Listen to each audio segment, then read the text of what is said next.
Hello everybody, welcome to Monday Morning Must Knows. My name is Merlin Rothfield, and last week we saw right at the tail end of the week a consumer price index number which came out slightly better than expected. Not dramatically, but slightly better than expected. And all of a sudden we saw huge moves up in the equity market indexes as the market is anticipating maybe that the Fed's going to scale back a little bit on their interest rate rises. So let's start things off there because last week we had the consumer price index. This week, we've got another big one for you, and that's going to be the producer price index numbers. Let's talk about U.S. inflation.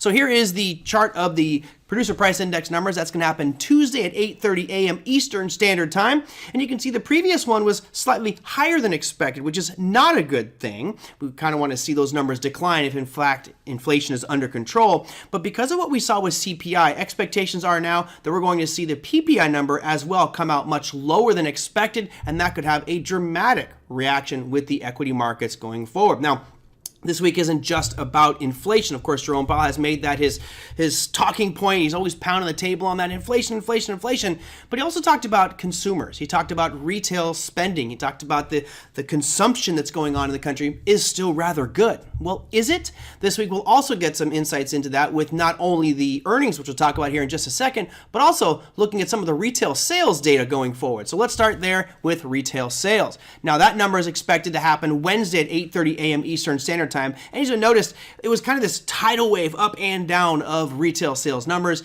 And now, right now, sitting at 0.0. So really no change month over month with the expectations with retail sales. Now, we don't know which way this one's going to go, but if in fact Jerome Powell is right and we are seeing strong demand on the part of the consumer, we should see retail sales numbers start to move up a little bit. Now, of course, this is that catch-22, right? More spending means the prices are driven up. Less spending means prices may go down. So we'll have our eye on that one coming out on Wednesday. But more importantly are the individual companies, which could create some real opportunity this week. So let's look at our earnings calendar.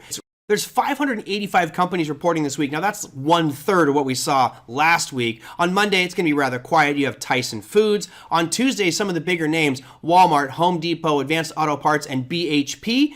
On Wednesday, Nvidia, Cisco, Target, Lowe's, TJ Maxx. Thursday brings us more retailers, Alibaba, Applied Materials, Macy's, Palo Alto Networks, Kohl's, Ross Stores, and The Gap.